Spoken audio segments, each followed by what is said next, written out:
Hey folks, imagine waking up to the clatter of marching boots on cobblestones, the bitter, acrid scent of gunpowder mingling with fresh brewed tea.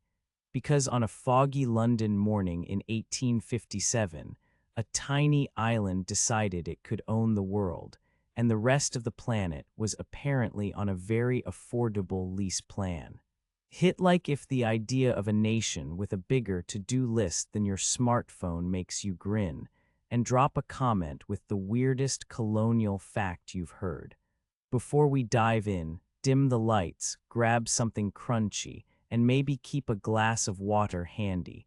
Trust me, you'll need it when we talk about heat stroke in the African savanna and the literal spice of rebellion. You'll feel the weight of a brass compass in your palm, the metallic taste of a penny farthing passing by, and hear the distant drum of a native war chant echoing off imperial marble halls. Why does the British Empire feel both like an over-ambitious road trip and a sitcom about aristocrats who never learned how to share? Let's peel back the polished maps, expose the mud-splattered boots, and see how a handful of islanders turned tea time into a global power play. So buckle up and tell me in the comments, would you survive a day as a colonial administrator, or are you more of a local resistance hero? In the early 16th century, England was little more than a rain-soaked speck of green and stone, perched on the edge of the North Sea like a stubborn teenager refusing to leave the family couch. Under the Tudor crown, first Henry VIII, then his precocious daughter Elizabeth, the island's monarchs began to dream in a language of sails and steel. The Thames churned with the clang of new shipyards, and the smell of tar and fresh pine mingled with the sour bite of ale in bustling taverns. It was a time when a simple "we'll go there" could set the whole nation on a course toward the unknown, and the very air seemed charged with the electric hum of ambition.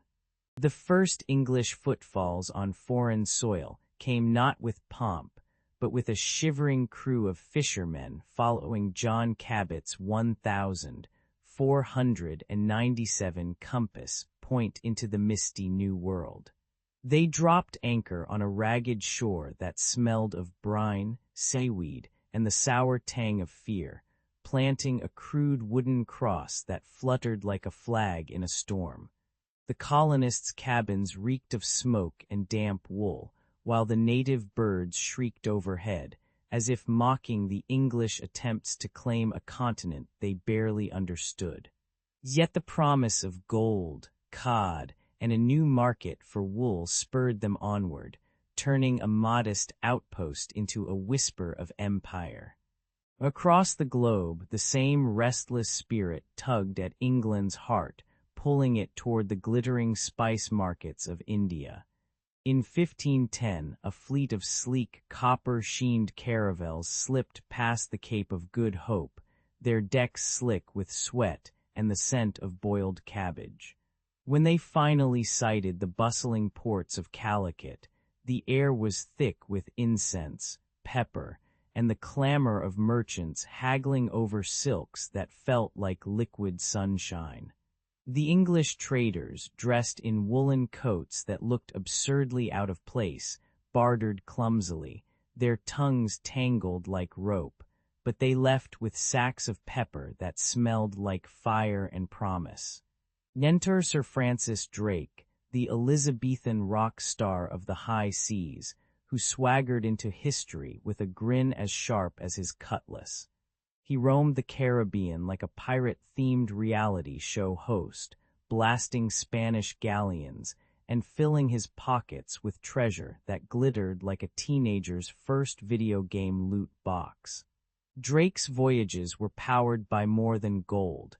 They were fueled by a cocktail of fierce rivalry, a missionary zeal that smelled faintly of incense and incense burned pewter, and a hunger for trade that could make a merchant's stomach churn.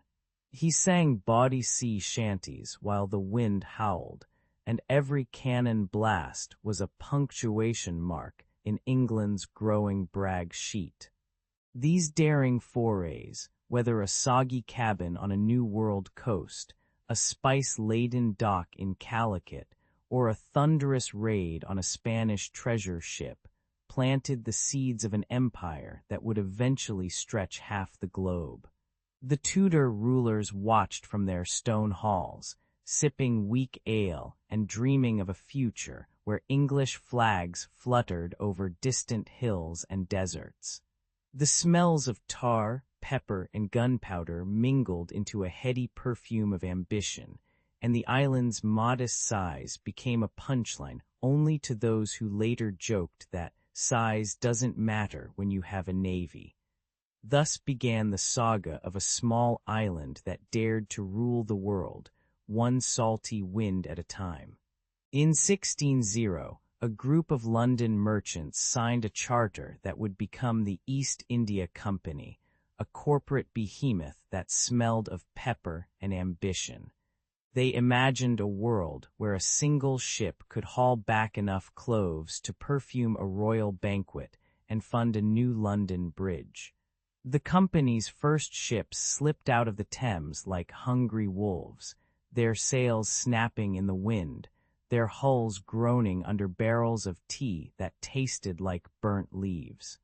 Every dockside clerk learned to count in rupees, and every tavern in the city whispered about the glittering silk from Surat that could turn a pauper into a lord. It was a mercantile engine that ran on greed, caffeine, and a dash of daring. The Royal Navy, eager for a role beyond chasing pirates, strapped a cannon to the company's ambition and set sail. When Admiral Sir Cloudesley Shovel's fleet thundered into the Indian Ocean, the sea rang with the roar of 32-pounder guns and the salty tang of gunpowder. British ships outmaneuvered Dutch galleons, their flags snapping like a metronome to a drumbeat of conquest. Each victory earned a fresh charter, a new fort, and a fresh batch of spices that made the air in Portsmouth smell like a curry kitchen after a rave. The Navy became the engine's pistons, turning commerce into a relentless forward thrust. Soon a string of forts rose like teeth along the coast of Africa, their walls slick with sweat, mud, and the stench of rotting mangoes left by sailors on shore leave. In the Caribbean, the British raised red, white, blue banners over sugar cane fields that hummed with the chorus of cicadas and the cries of enslaved workers. Across the Indian subcontinent, the company's factories clanged with the clang of looms and the hiss of tea kettles, while the scent of incense mixed with the acrid smoke of cannon fire. Each outpost pulsed with a cacophony, drums of local markets, the clatter of horse hooves on cobblestones, and the distant boom of naval guns echoing across the sea. The empire's veins were a messy, noisy, and often disgusting network of trade routes that fed the motherland. But the British weren't the only kids on the sandbox. Spain, still nursing a hangover from the Armada, sent galleons that smelled of tar and old cheese, trying to snatch the same spice routes. The Dutch, slick as a freshly polished canal lock, launched their own East India Company, leading to duels that made the Caribbean sound like a rock concert gone wrong.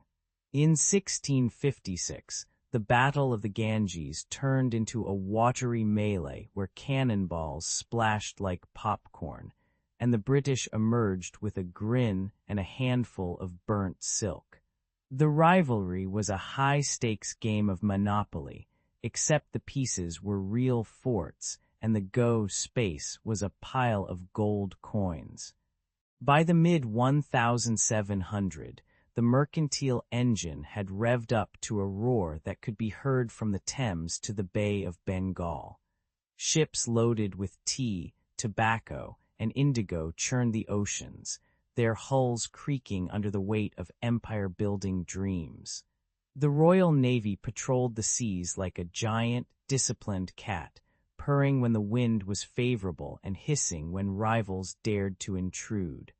This relentless churn turned a small island into a global landlord, renting out continents like Airbnb rooms, complete with extra-large beds of cash and a view of endless horizons. And just like a binge-watchable series, the story kept getting renewed. Only the cliffhangers involved cannon smoke, not cliff-side selfies. The British Empire grew like a teenager on a sugar rush, snapping up coastlines and kingdoms faster than a Netflix binge. By the 1770s, the Union Jack fluttered over sun-baked dunes in India, the jagged peaks of the Himalayas, and the misty highlands of Scotland, though the Scots were already part of the party. Each new possession sang a different tune: the clatter of teak ships in Calcutta, the metallic clang of Boer rifles on the veldt, and the crackle of gunpowder over Boston Harbor. Yet this rapid expansion also rattled the empire's nerves, like a drumbeat that warned of rebellion. The crown soon discovered that ruling half the world required more than just a fancy hat and a fleet of redcoats. Back in India, the 1857 Sepoy Mutiny erupted like a monsoon of fury, drowning the polite veneer of British civility. Soldiers in crisp uniforms marched to the beat of discontent, their muskets spitting smoke that smelled of sandalwood and gunpowder. In the streets of Delhi, the air was thick with the coppery tang of blood and the sweet incense of temples, a sensory clash that made even the most stoic officer choke on his tea. The rebels brandished the very cartridges, lubricated with cow and pig fat, that the British had thought were harmless, turning a mundane supply issue into a holy war.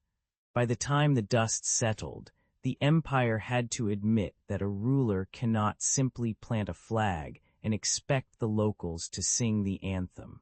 The South African veldt offered a different kind of headache: the Boer Wars, where cattle rustlers turned into guerrilla generals with mustaches sharper than their rifles.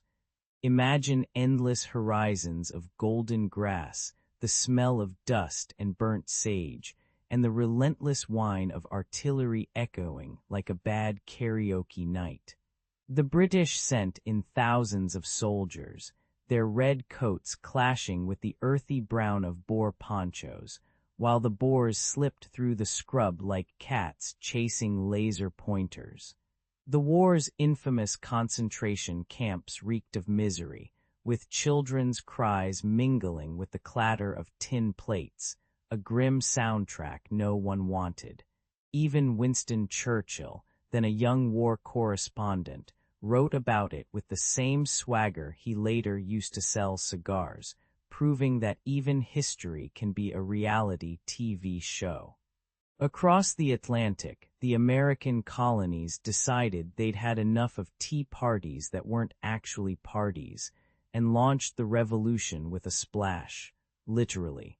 The Boston Harbor became a bubbling cauldron of protest, the smell of seawater mixing with the acrid tang of burnt tea leaves as patriots hurled crates into the waves. Redcoats marched through cobblestone streets, their boots echoing like a metronome of oppression, while lanterns flickered in the night, casting shadows that looked suspiciously like the ghost of George Washington. The famous line, "No taxation without representation," rang out louder than a stadium chant at a football match, and the British response was to send more troops, more taxes, and more paperwork. By the time the war ended, the empire had learned that you can't force a continent to love you with a handful of muskets and a few witty pamphlets.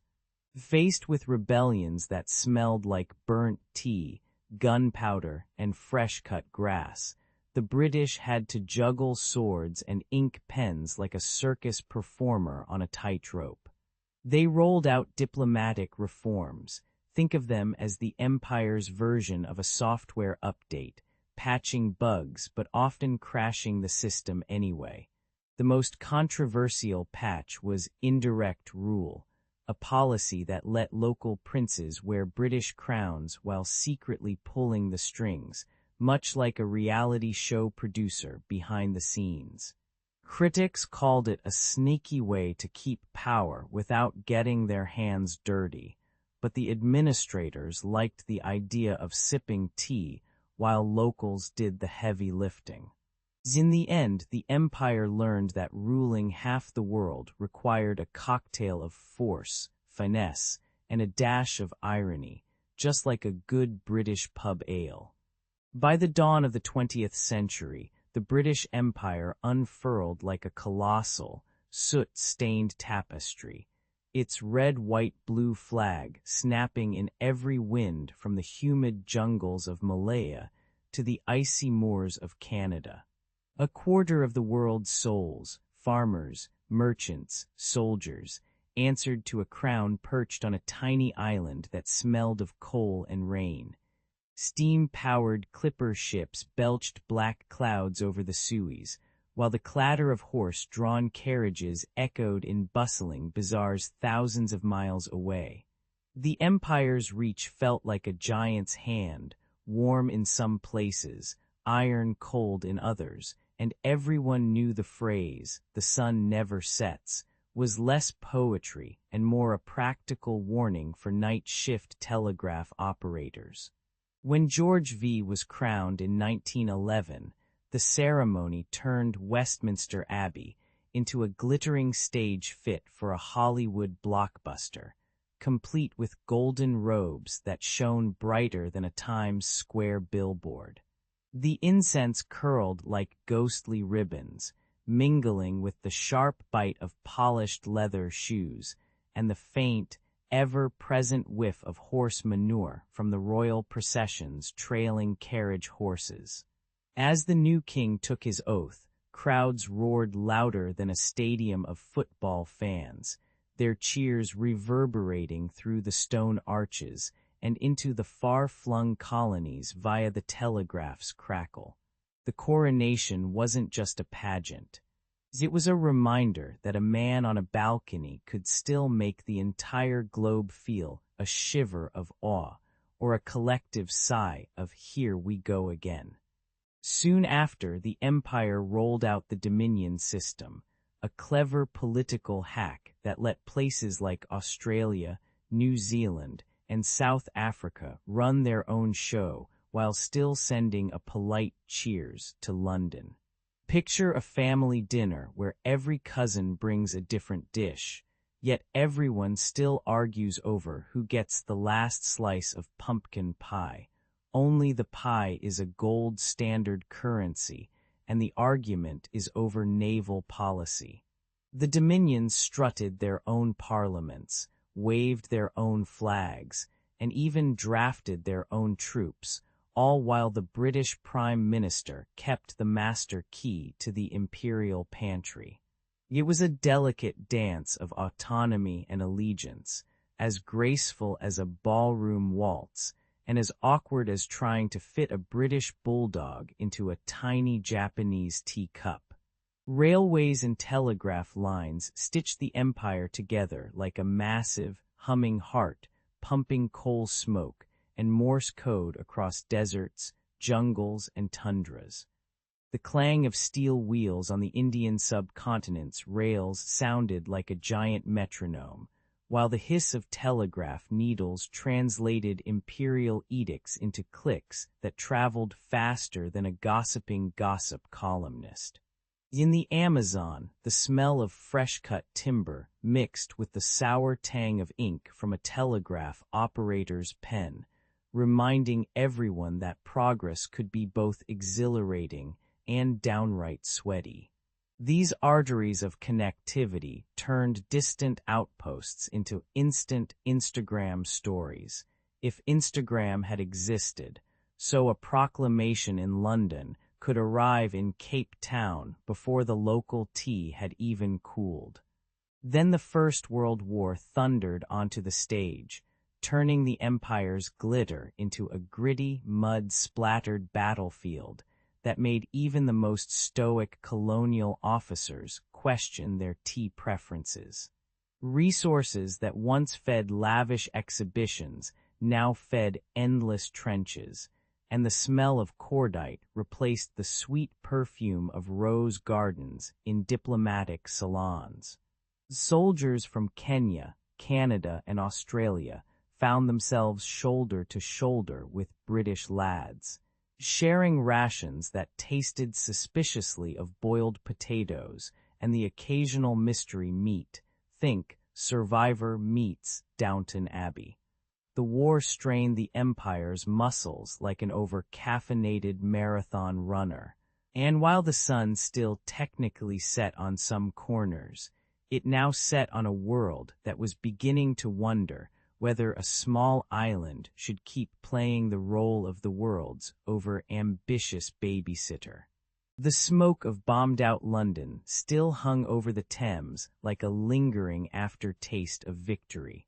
Soldiers trudged home with soot-caked boots, while politicians in bowler hats dreamed of rebuilding an empire that had just spent its last pennies on war. Nationalist banners fluttered in Bombay, Nairobi, and Cairo, each shouting louder than the last, "We want our own Netflix, not a British rerun." The Treasury's accountant muttered that the empire was as broke as a chocolate-wrapped budget airline after a fuel surcharge. Yet the crown still clung to its jeweled scepter, convinced that a few more colonies could be stitched onto the globe like sequins on a tired tuxedo. On a humid August morning in 1947, the Union Jack was lowered over the Red Fort and replaced by a saffron flag that seemed to glow under the Indian sun. The ceremony crackled with the hiss of fireworks and the sour scent of incense, while British officers slipped away with a forced smile and a suitcase of tea bags. Churchill, ever the dramatist, declared that the sun never sets on the British Empire, only to watch it wobble like a dying lantern in a windstorm. In the press rooms of London, reporters whispered that the empire had finally taken a selfie with its own demise. The world gasped, half in awe, half in relief, as the new nation sang Vande Mataram, a tune that would echo in the corridors of power for decades to come. Across Africa, independence trumpets blared from bustling markets, where the smell of spiced meat mingled with the acrid perfume of protest graffiti. Ghana's first president, Kwame Nkrumah, strutted onto the stage like a superhero in a kente cape, shouting that colonialism is so last season. In Kenya, Mau Mau fighters traded rifles for drums, their beats reverberating through the highland mist, while British soldiers trudged back to the UK with sand in their boots and a lingering taste of tea. The Caribbean islands shed their colonial shackles just as tourists sipped rum on sun-bleached beaches, unaware that the legal codes they still used were drafted by an 18th-century solicitor who probably never imagined an Instagram filter. By the late 1950s, the imperial map resembled a jigsaw puzzle with half the pieces missing, each gap echoing with the clatter of newly formed governments. Yet the empire didn't vanish into thin air. Its ghosts lingered in the courtroom, where English common law still dictated how a Lagos dispute was settled. Schoolchildren in Kenya recited Shakespeare alongside Swahili proverbs, the bard's iambic rhythm dancing with the rustle of acacia leaves. The Queen's English morphed into a global chorus, from the Cockney banter of London's Tube to the sing-song, Aussie slang that peppered Australian pubs. Commonwealth meetings now feel like a high school reunion. Dignitaries swapping anecdotes over stale biscuits, while the former colonizers politely ask, "So, how's the weather in your corner of the world?" Beneath the polite smiles, there's a palpable irony. Once the puppet master, Britain now watches the show from a backstage seat, still clutching a teacup as the world sips its own brew. Today, the geopolitical landscape reads like a mixtape curated by a mischievous DJ. The United States spins the rock star role, China drops bass-heavy beats, and the UK hums a nostalgic ballad of its past glory. Former colonies have become power players, their ports humming with cargo ships louder than a stadium crowd after a superhero movie premiere. The Commonwealth, once a symbolic club for tea-time gossip, now serves as a forum where climate deals are discussed, alongside debates over cricket's most scandalous LBW calls. Tourists still wander through the ruins of British forts, inhaling salty sea air tinged with the faint aroma of gunpowder and Empire-era cigars, wondering why every street name seems to whisper, Victoria. In the end, the twilight of the empire left a legacy that flickers like a neon sign in a rain-soaked alley, bright, a little garish, and impossible to ignore, reminding us that even the mightiest empires can end up as plot twists in history's binge-watch series. The Thames fog rolled in like a damp blanket, muffling the clatter of hammers and the salty sting of tar that clung to every breath. In a cramped shipyard, a lanky youngster named Thomas Avery wiped sweat from his brow, eyes glittering at the half-finished hulls that bobbed like newborn calves. The scent of fresh pine mingled with the acrid bite of iron, while gulls squawked overhead like an angry chorus of critics. Avery whispered to the timber, promising it a destiny beyond the muddy banks of London. Little did he know his ambition would soon be paired with a man who thought a corsair's swagger was a fashion statement. Enter Sir Walter Raleigh, the swaggering admiral whose ego could fill an entire galleon and whose mustache seemed to have its own fan club. He strutted into the yard, cape flapping, and declared to Queen Elizabeth's courtiers that England would soon have a navy that could make the Spanish Armada look like a toddler's bathtub toy. The Queen, sipping her spiced wine, raised an eyebrow and replied, "Make sure they don't sink on the way to the dock, dear Walter." Raleigh's grin was as sharp as a cutlass, and he immediately began drafting grand plans that smelled of adventure, gold, and a hint of seaweed perfume. He recruited Avery, promising the shipwright a share of glory and perhaps a spot on a future Pirates of the Caribbean remake. The two men set to work, turning the shipyard into a circus of sawdust, shouted orders, and the occasional accidental splash of whale oil onto a noble's boots. Avery taught his crew to shape the oak so it would flex like a dancer's ankle, while Raleigh insisted on mounting cannons that roared louder than a tavern brawl on a Saturday night. When a batch of timber rotted faster than a gossip column, they joked that the wood must have been jealous of the ship's future fame.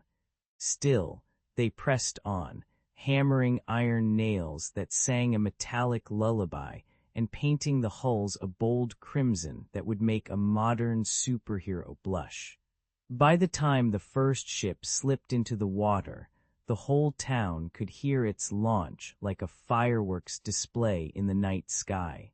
The maiden voyage set sail under a sky that threatened rain, but delivered a salty breeze that slapped the sailors awake.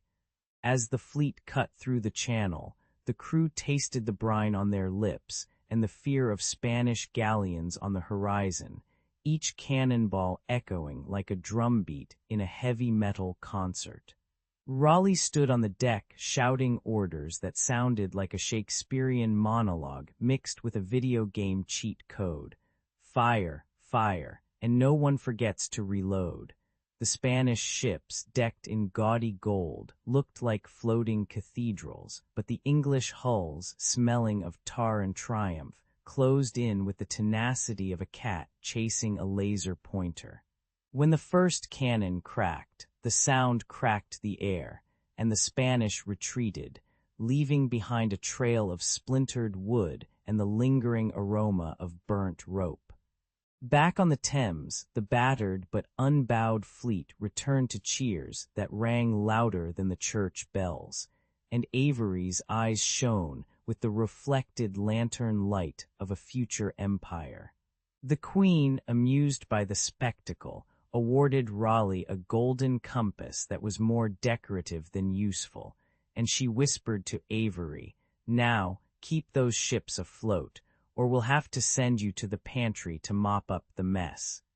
The duo laughed, the sound echoing over the water like a promise that England's navy would soon be the world's favorite binge-watch series.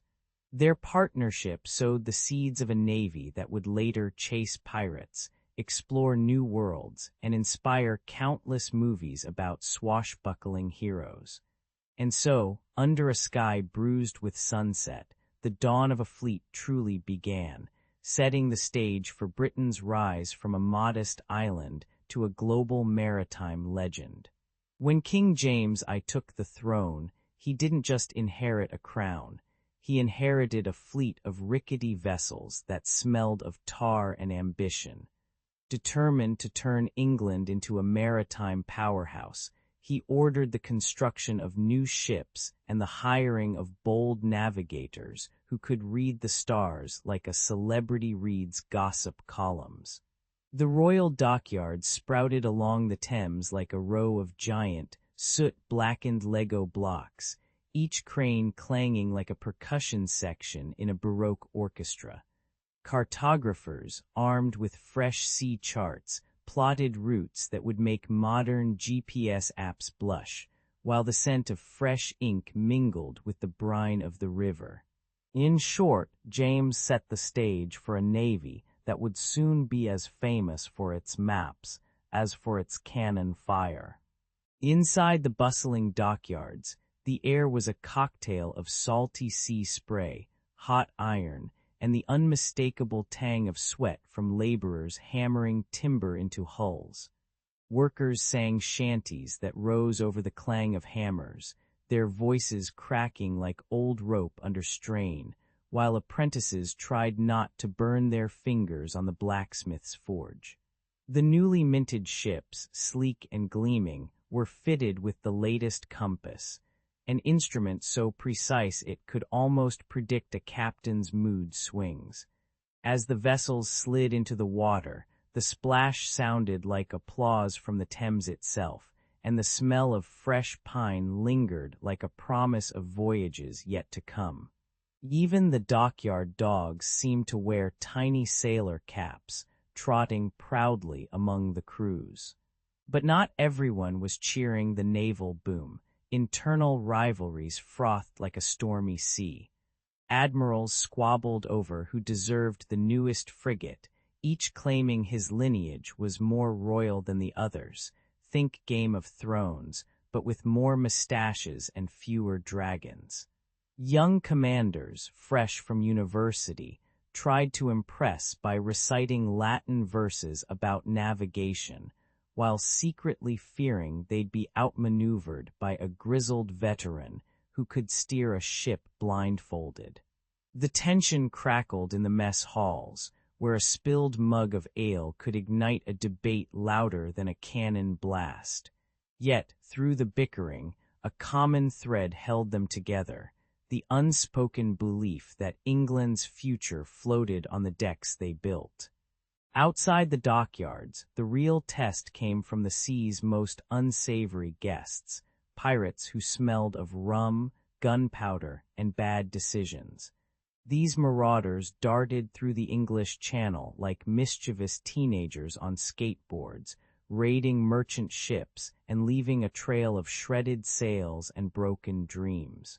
When a British frigate finally caught a pirate cutter, the battle erupted with the roar of cannons, the splintering of wood, and the acrid bite of black powder that stung the eyes of everyone nearby. Sailors swore they could taste copper in the salty wind as cutlass blades clanged against bucklers, and the deck became a chaotic mess of shouted orders, splintered planks, and the occasional stray seagull that seemed to think the fight was a free buffet. In the aftermath, the victors bathed in the glow of triumph, but the lingering smell of burnt rope reminded them that glory always carried a whiff of grime. By the time the sun set on that tumultuous decade, the Royal Navy had charted a horizon that stretched far beyond the familiar English coast. Maps once filled with blank spaces now glittered with inked routes to the Caribbean, the African coast, and beyond, each line a promise of trade, conquest, or a good story at the tavern. The dockyards continued to hum, their furnaces glowing like the heart of a dragon, while commanders, now seasoned veterans, plotted their next moves with a wink and a nod to the past.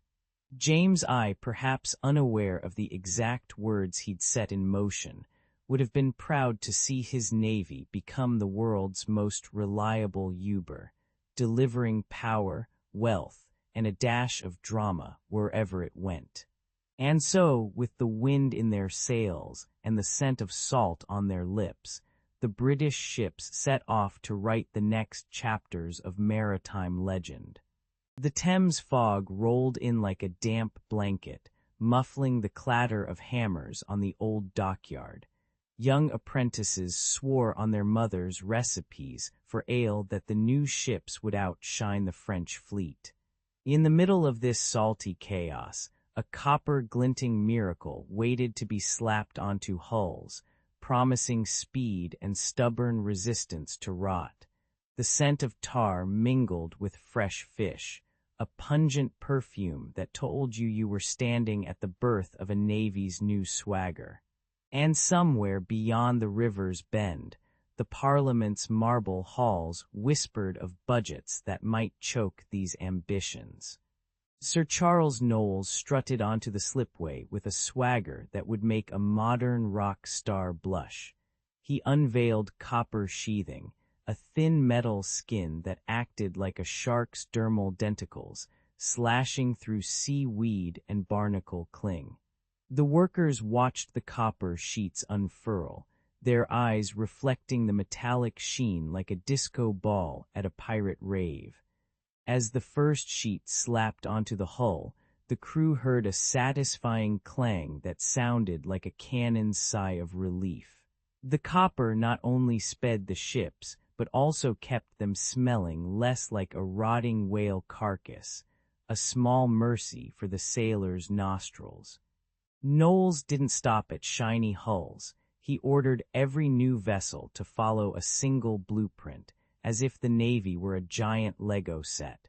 The standardized design meant a carpenter could swap a foredeck for a gun deck faster than you could say fire in the hole.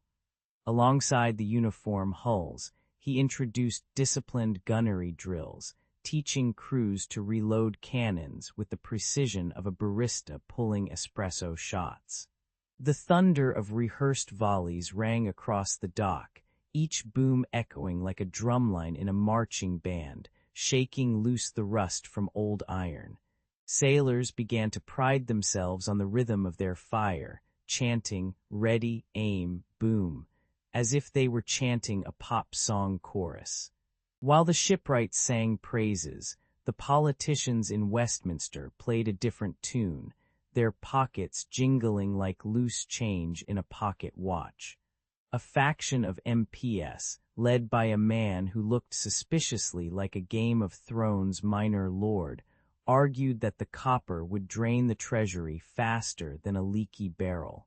They tossed around budget cuts with the casual cruelty of a toddler tossing peas, unaware that a rust-eaten hull could sink a whole fleet and their reputations. In a heated debate, one lord shouted, "We cannot afford to turn our navy into a floating IKEA," and the room erupted in nervous laughter. Yet the irony was thick as the smoke from the chamber's candles. The very ships they tried to starve would later save Britain from the very wars they feared. When the first copper-clad frigate finally slipped into the water, it sliced through the waves like a hot knife through butter, leaving a frothy trail of admiration. The Navy's new ironclad spirit, though not yet the steel behemoths of the future, proved that a little metal and a lot of discipline could turn a ragtag fleet into a global powerhouse. Sailors cheered, their voices rising above the gulls, while the politicians, now sweating like a sauna full of sailors, reluctantly signed the funding scrolls. History would later call this era the forging of the ironclad, a moment when ingenuity outwitted bureaucracy and the British Navy began its march towards supremacy. And so the copper-sheathed ships set sail, their hulls humming a metallic lullaby that promised Britain would forever ride the waves like a rock star on a world tour stage. The sun rose over Cape Trafalgar like a reluctant spotlight, casting a golden glare on the churning Atlantic. Admiral Horatio Nelson stood on the deck of HMS Victory, his coat flapping in the salty wind as if it were a cape of destiny. Around him, the crew's boots slapped the planks, and the smell of tar and boiled beef mingled with the brine, a breakfast of iron and ambition. He surveyed the horizon, where the Franco-Spanish fleet loomed like a dark, uninvited guest at a royal banquet. With a grin that hinted at mischief and madness, he whispered, "We shall have a grand fireworks display today," knowing the fireworks would be cannon fire. Nelson's plan was as bold as a pirate's prank. He ordered his ships to form two thin columns that would pierce the enemy line like a needle through a sweater. The captains exchanged bewildered looks, as if someone had just suggested they play chess on a roller coaster, but they obeyed, tightening ropes and loading powder. The British gunners polished their cannons until they sang a high-pitched clang, ready to unleash thunder on the unsuspecting foes. As the columns surged forward, the sea sprayed like a shaken soda can, drenching the decks in frothy foam. The enemy, expecting a traditional line of battle, stared in stunned silence, their formations unraveling like a badly knotted shoelace.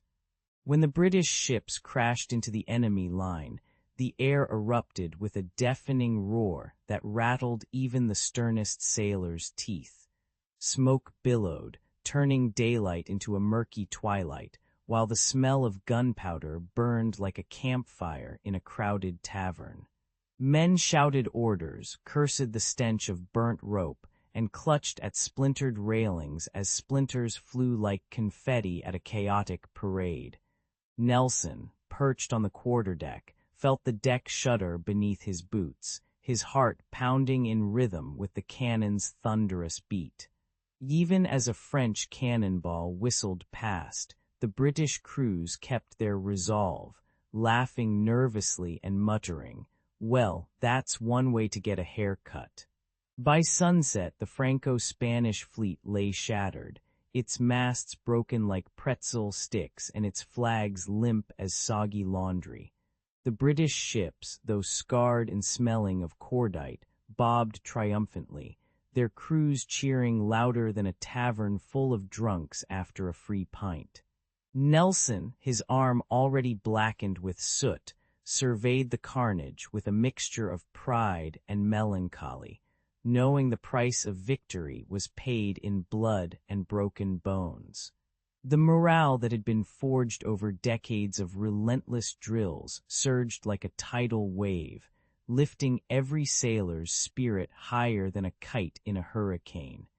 As night fell, the The survivors lit lanterns, their flickering lights dancing over the water like fireflies at a rock concert. The triumph at Trafalgar cemented Britain's naval supremacy, turning the Royal Navy into the world's ultimate superhero cape, only with more cannons and fewer spandex suits. Stories of Nelson's daring spread faster than gossip about a royal scandal, inspiring songs, paintings, and the occasional cheeky tavern rhyme about the man who could split a fleet with a pencil-thin plan. Future generations would reference the battle as the ultimate mic drop moment, a historic equivalent of a perfectly timed viral meme. Yet beneath the glory lay the gritty reality: broken bodies, lingering seasickness, and the ever-present smell of brine that never quite left the sailors' clothes. In the end, Trafalgar proved that a mix of audacious tactics, seasoned seamanship, and a dash of irreverent humor could turn a tempest into a legend. When the British fleet first unfurled its crimson ensign over the Cape of Good Hope, the world smelled of tar, gunpowder, and fresh opportunity. The clatter of oak planks and the creak of rigging echoed like a thunderous drumbeat across the Indian Ocean. Merchants watched in awe as hulking ships of the line sliced through monsoon winds, turning distant ports into bustling bazaars for tea, silk, and spices. Every sunrise painted the sea with gold, and every sunset left a trail of soot-blackened smoke that marked the empire's expanding trade routes. In that salty air, the victorious navy rewrote the rules of global commerce with a swagger that would make even a pirate blush. Soon the Royal Navy became the world's unwelcome but oddly comforting bedtime story, enforcing what historians call Pax Britannica with a mix of iron fists and polished brass. Their cannons sang lullabies to mutinous corsairs, while the smell of fresh-cut rope and boiled beef reminded sailors that discipline was a feast, not a famine. In the Caribbean, the sound of a distant ship's bell announced the end of privateering, and in the Pacific, the sight of a Union Jack fluttering over a coral reef meant safe passage for British merchants. The fleet's presence turned stormy seas into orderly highways, and the occasional splash of a cannonball became a reminder that the ocean belonged to those who could keep it tidy. Even the gulls seemed to salute, circling above the decks like tiny, feathered admirals. Other nations watched the British Navy like starstruck fans at a rock concert, dreaming of stealing the spotlight. The Japanese, fresh from the Meiji Restoration, copied the Royal Navy's ironclads and even tried to imitate the stiff upper lip of a midshipman, though their tea ceremonies remained decidedly more graceful. In Europe, the French built faster ships, only to discover that speed without the British's bureaucratic paperwork was like a race car without brakes. Even modern pop culture fans can picture the Navy as the original Avengers, assembling ships, sailors, and strategy to save the day, except their superpowers were sails and steel, not capes and laser eyes. The legacy of those black-smeared decks inspired a generation of maritime powers to believe they, too, could command the waves. What made this maritime empire endure wasn't just the roar of cannons, it was the quiet hum of innovation, leadership, and statecraft humming beneath the decks. Steam engines hissed like angry dragons, turning wooden hulls into iron leviathans that could steam through fog without a sigh. Admirals such as Nelson and later Beatty wielded charisma like a cutlass, turning hesitant sailors into disciplined cohorts who would follow a shouted order into a hurricane. Meanwhile, Parliament drafted clever tariffs and naval codes that kept the fleet supplied, proving that paperwork could be as lethal as a broadside when wielded correctly. In the end, the marriage of technology, bold command, and clever governance forged a legacy that still ripples through today's global shipping lanes. If you asked a Netflix binge watcher to pick a favorite historical series, they'd probably scroll past the dusty documentaries and land on a dramatized saga of the British Navy. Because who doesn't love a good sea battle with a side of salty jokes? The irony is that the same Navy that once patrolled the globe for empire now patrols the internet, its flags replaced by emojis and its cannons by viral memes. Yet the scent of sea spray and the echo of a distant horn still linger in the collective imagination, reminding us that power can be both grand and gritty. As the sun sets on this chapter, the waves keep whispering the tale of a navy that turned the world into its own bustling harbor. And so the legacy of the waves rolls on, a splashy reminder that history, like the ocean, is never truly still. When the first British cutter sliced through the misty river of the Kalinga, its crew stamped onto the emerald floodplain like a clumsy ballet troupe in mud boots. The air smelled of ripe mango and damp earth, while the sun painted the canopy in molten gold. Indigenous women laughed at the squeaky boots, mistaking them for a new kind of beetle. In the distance, drums thumped like a bass line in a rock concert, and the explorers' rifles cracked like fireworks gone wrong. The scene was a mash-up of colonial swagger and raw wilderness, a tableau that would later be painted as discovery in dusty museum captions. A wiry trader named Captain Hargreaves tossed a tin kettle to a Kalinga elder, the metal clanging like a misplaced cymbal in a tribal orchestra. The kettle's peppery scent of tea leaves tangled with the sweet incense of burning copal, confusing the noses of everyone nearby. The Kalinga tried to barter a woven basket for the shiny object, but the British answered with a grin and a handful of polished glass beads that glittered like Pokémon cards. Language cracked open like a cracked clay pot. Gestures filled the gaps, and both sides walked the tightrope of misunderstanding with the poise of a cat on a hot tin roof. The irony: the British thought they were gifting civilization, while the Kalinga were just curious about the strange clink-clank of foreign trinkets. Soon the British unfurled a parchment stamped with the Crown's law, its ink smelling faintly of soot and authority. The legal code drummed out rules about land ownership, marriage, and even who could steal a mango, concepts that felt as alien as a smartphone to a 19th-century warrior. Village elders listened, their faces turning the color of bruised yam, as the magistrate explained property rights in a voice that sounded like a malfunctioning steam engine.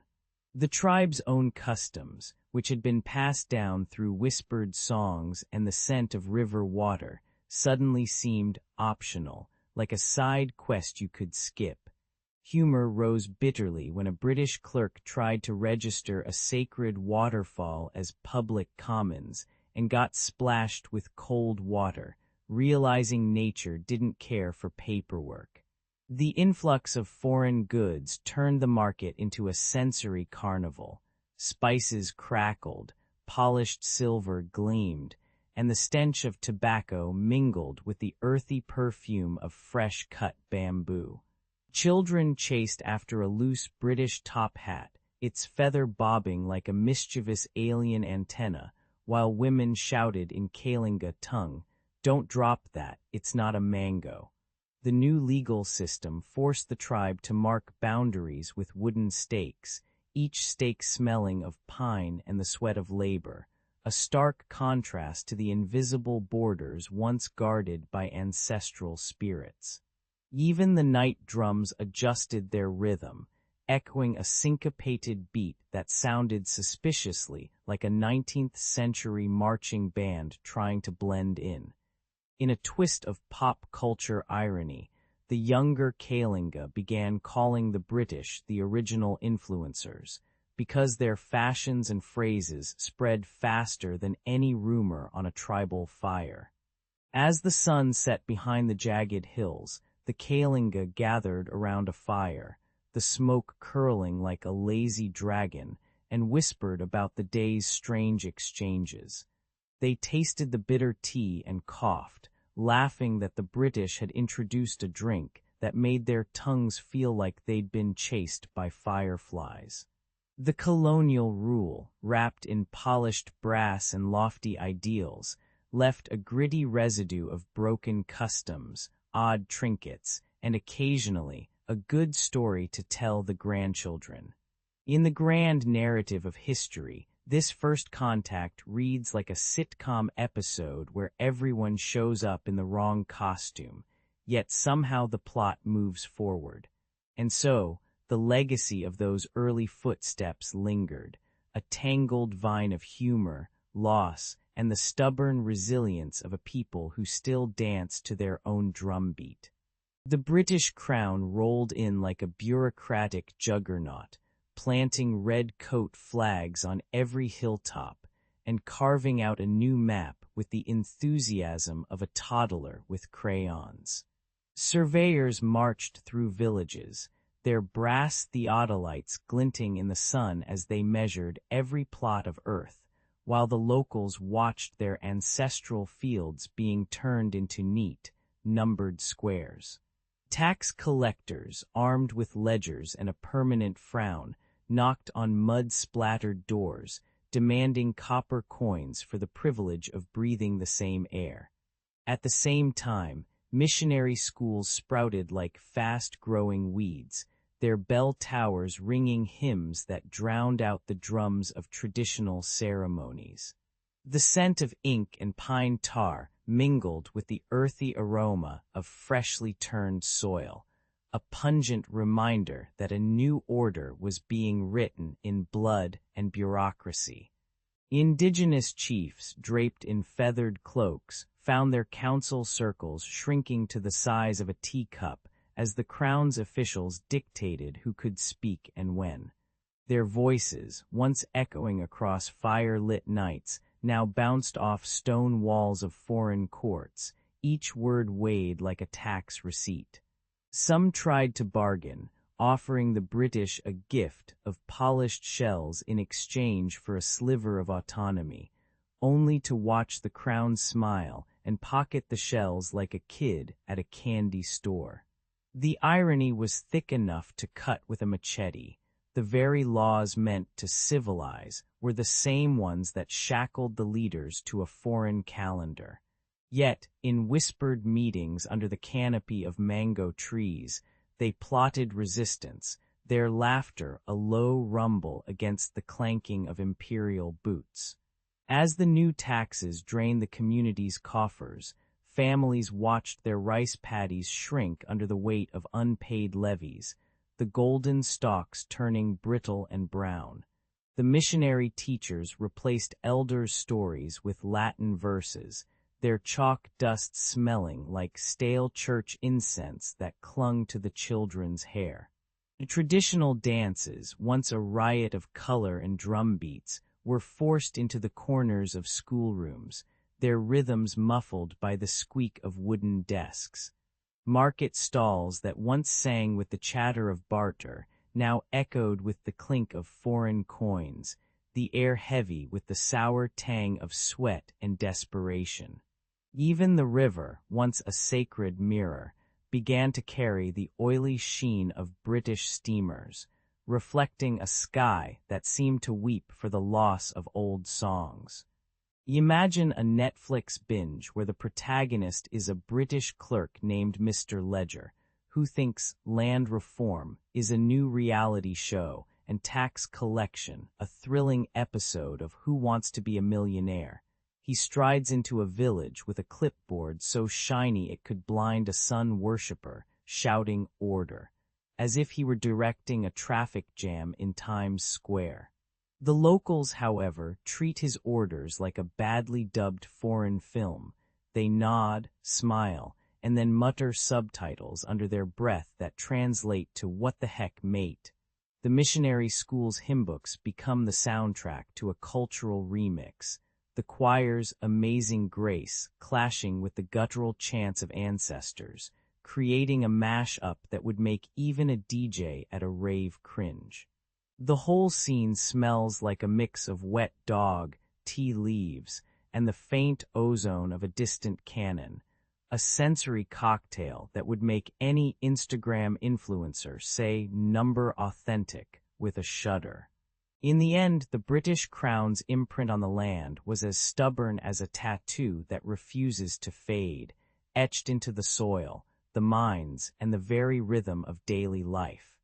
Indigenous leaders, though bruised, learned to wield the new tools, maps, ledgers, and even the English language, like secret weapons in a game of chess played on a board of colonized earth. Their children, now fluent in both the old drum beats and the foreign hymns, carry the paradox of a heritage that is both cracked pottery and resilient steel. And as the sun sets over the fields once again, the wind carries both the faint echo of a colonial marching tune and the resilient hum of a people who refuse to be silenced. So when you hear the distant clang of a church bell mingling with the rustle of bamboo, remember, history is a messy mixtape, and we're all dancing to its offbeat rhythm. When the British flag first unfurled over Kalinga's hills, the air tasted of gunpowder and fresh-cut bamboo, a sharp reminder that the old world was being sliced open. Villagers whispered in the shade of towering mahogany, their breath fogging in the evening chill as they plotted secret gatherings. Lantern light flickered over weathered faces, casting shadows that danced like the spirits of ancestors they feared would be forgotten. The scent of incense mingled with the sour tang of sweat and mud, a stubborn perfume of resistance. Even the river seemed to murmur, "Hold fast," as it carried the echo of drums past the colonial outposts. In the hidden clearing, the elders unrolled mats and began to chant the epics that had survived centuries of rain and war. Their voices rose and fell like the rolling thunder that once split the sky, each syllable a brick in the wall against erasure. Children crouched, eyes wide, inhaling the stories as if they were fresh rice, the taste of history sticking to their tongues. The rhythm of the gongs cracked the night, a punchy reminder that memory is louder than any rifle report. By sunrise, the oral histories had been stitched into the villagers' veins, a secret archive no foreign ledger could catalog. Meanwhile, a different crowd marched to the clatter of steel rails that the British hammered into the mountains, their eyes glittering with a pragmatic kind of hope. They learned to coax new crops, sweet potatoes and maize, out of the soil, swapping the familiar taro for something that could survive the tax collector's appetite.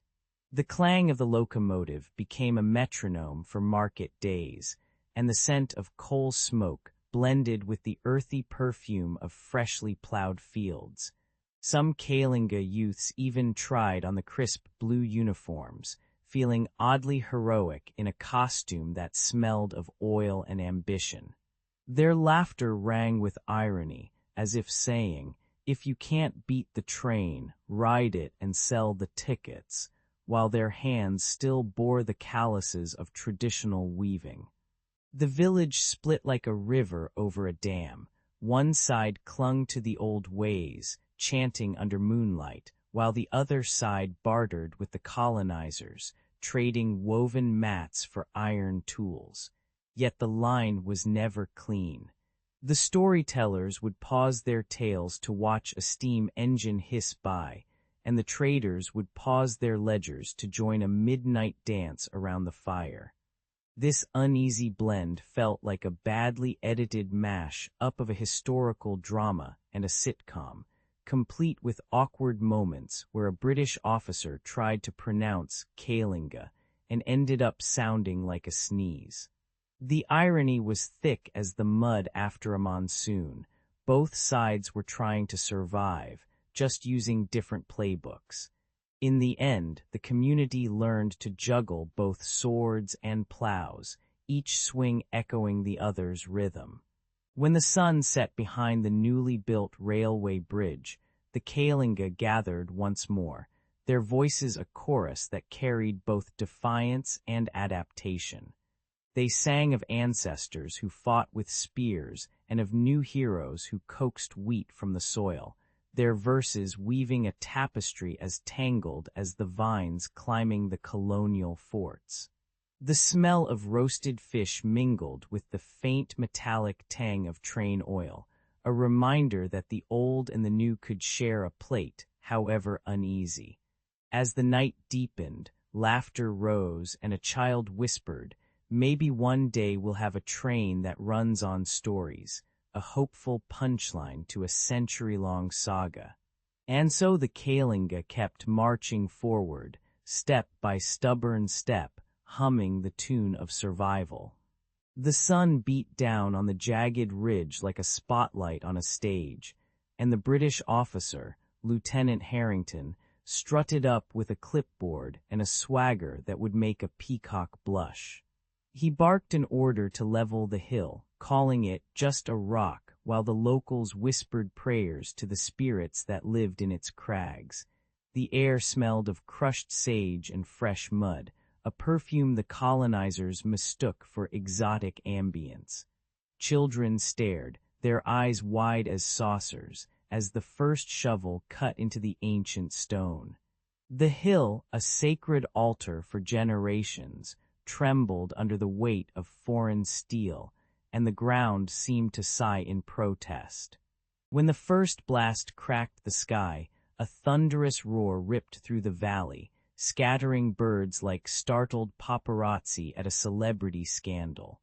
The indigenous warriors, armed with spears, bows, and a fierce determination, surged forward, their war cries mingling with the acrid sting of gunpowder. Blood spattered the red earth, turning the once green grass into a grotesque watercolor of crimson and brown. The colonists, accustomed to tea and crumpets, now found themselves drenched in sweat, mud, and the metallic tang of their own casualties. The clash sounded like a chaotic drum solo gone horribly wrong, each beat echoing the heartbeat of a people refusing to be silenced. From the highlands to the river delta, news of the demolition spread faster than a meme on a smartphone, rallying tribes that had once eyed each other with suspicion. The Maya-like weavers, the fierce coastal fishers, and the mountain hunters all gathered under the banner of a toppled hill, their differences melting like butter on a hot skillet. They shared stories over smoky fires, the scent of pine and burning incense weaving a tapestry of shared grief and fury. Elders spoke in low, gravelly tones, reminding the young that this was not just about a rock, but about the soul of their world. United, they forged a coalition that felt as unlikely as a superhero team-up, yet the resolve in their eyes was unmistakable.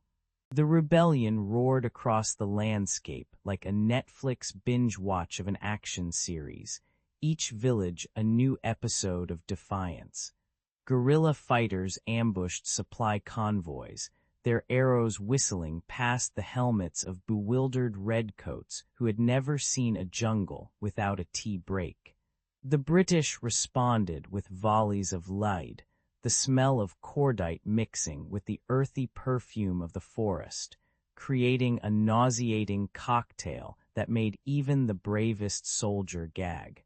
In one nightmarish showdown, a rainstorm turned the battlefield into a slippery mess, and a colonel slipped on a banana leaf, landing face first into a mud pit, an ironic reminder that nature had its own sense of humor. Yet, despite the occasional slapstick moment, the indigenous fighters held their ground, their chants rising like a choir of thunder against the colonial machine. The tide turned when reinforcements arrived, their brass helmets glinting like bad karaoke lights, and the rebellion was crushed under a wave of disciplined firepower. Survivors watched their comrades' bodies burn, the acrid smoke mingling with the lingering scent of crushed herbs, a bitter reminder of what was lost. The hill, now a crater of rubble, stood as a scar on the landscape, and a symbol of a turning point that would echo through history like a badly timed joke that never dies. Though the uprising was suppressed, the memory of that fierce unity lingered, planting seeds for future resistance, much like the way a single meme can spark a global movement. As the dust settled, the colonizers claimed victory, but the indigenous spirit, bruised yet unbroken, whispered that the story was far from over.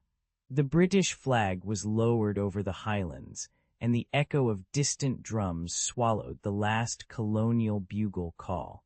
Kalinga youths, still smelling the acrid smoke of burnt bamboo huts, stepped onto a cracked road that had once ferried tea merchants and tax collectors.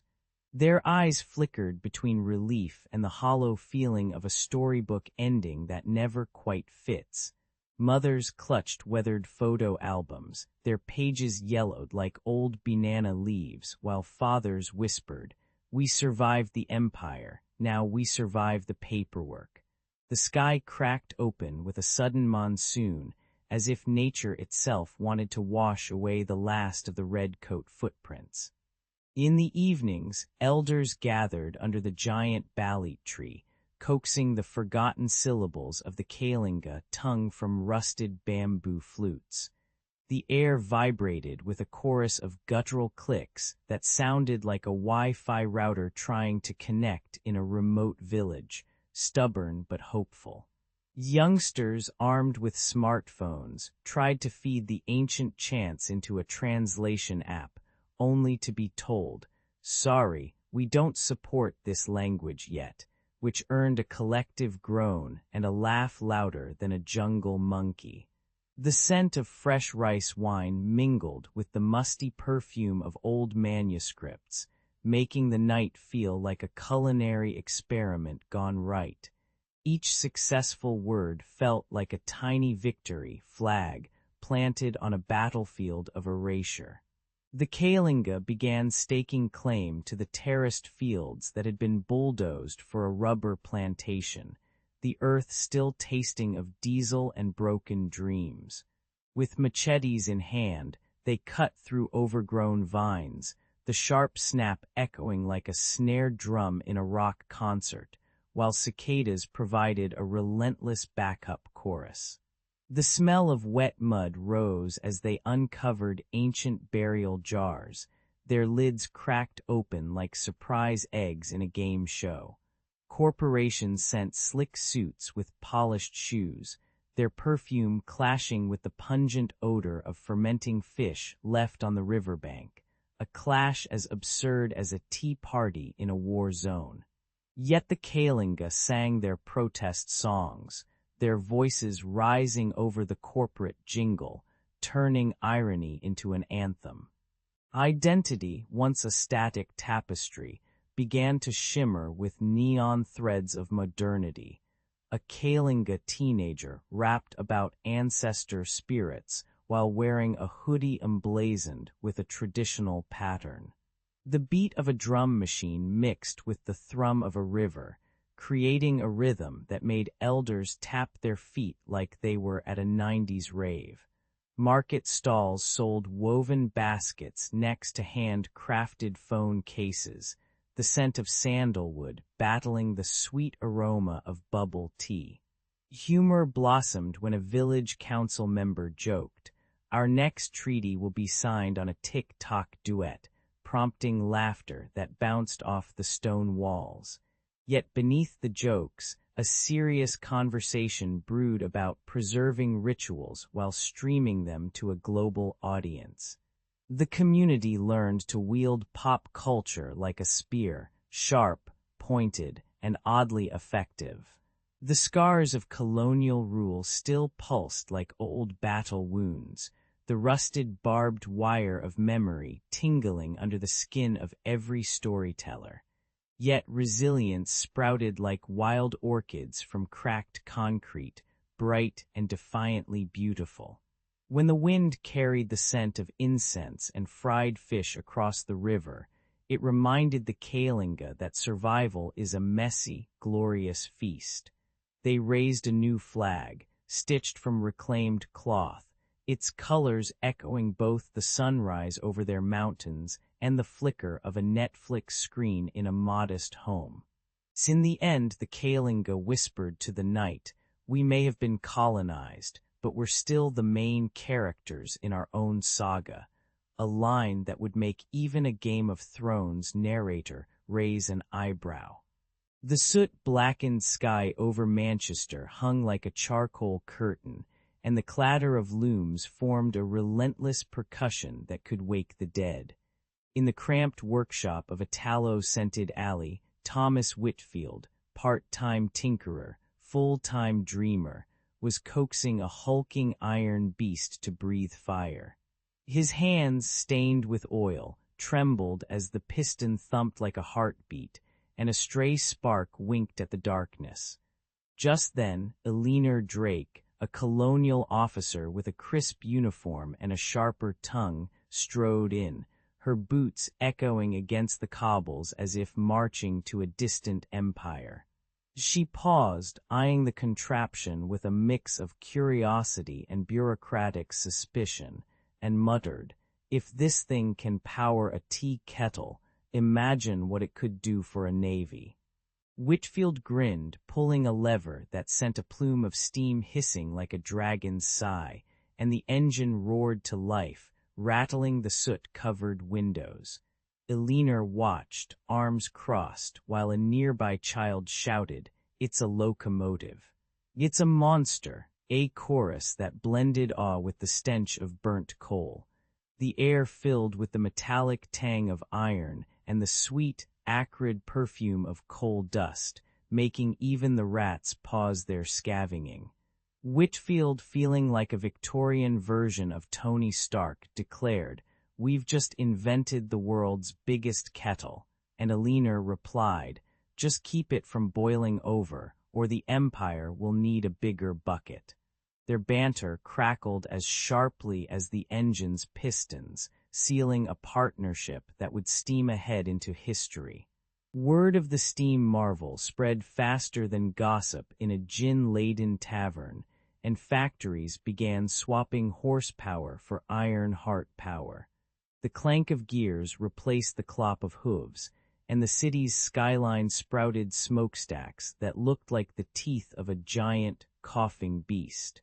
Workers swathed in grime sang work songs that sounded like a chorus of steam whistles, while the river Irwell turned a murky brown, tasting of iron and ambition. Even the street vendors swapped their wooden carts for iron-wheeled wagons, their cries of fresh pies, now muffled by the roar of machinery. Whitfield, watching the transformation, felt a thrill akin to watching a superhero origin story, only his cape was a soot-stained apron. Eleanor, ever the imperial eye, saw beyond the factories and imagined steam-powering ships that could outrace the wind across the globe. She whispered to Whitfield about sending steam-driven ironclads to the colonies, where the locals would marvel at British efficiency, or at least be too busy polishing brass to notice the soot. The pair toured the docks, where massive hulls of timber shivered under the weight of newly forged pistons, and a dockhand joked, "Soon we'll need a steam-powered mop to clean up the mess." The scent of tar and salt mingled with coal smoke, creating a perfume that could make a sailor weep and a poet write sonnets about progress. In that moment, the steam engine became a symbol of sovereignty, promising to bind the empire's far-flung corners with pipes and pistons, like a colossal, noisy umbilical cord. As the sun dipped behind the soot-stained horizon, Whitfield and Eleanor stood on a balcony, watching a locomotive thunder past like a steel comet.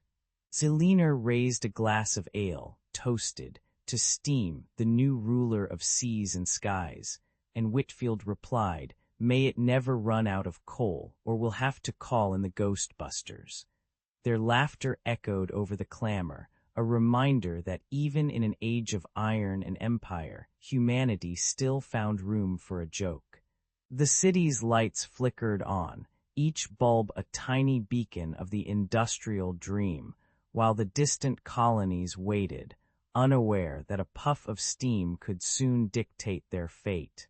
And so, with soot on their boots and ambition in their hearts, they rode the wave of progress, knowing that history would remember them as the duo who turned a hiss of steam into the roar of an empire.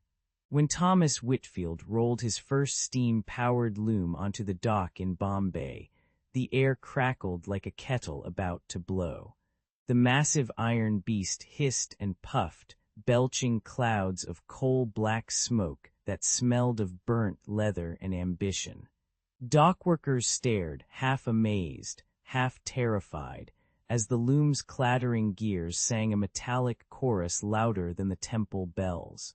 Whitfield, grinning like a showman, shouted that this contraption would weave fortunes faster than a Bollywood dance number. By sunset, the loom was already spitting out cotton cloth that shimmered like sunrise on the Arabian Sea. The moment the first bolts of woven fabric hit the market, merchants in Calcutta felt the ground tremble beneath their feet. Prices fell like a roller coaster drop, and the scent of fresh cotton mingled with the spicy aroma of street food stalls, drawing crowds that cheered the new machine magic. Factory owners, dressed in waistcoats that could double as armor, poured money into brick walls and steam engines, turning quiet back-alley workshops into humming cathedrals of industry.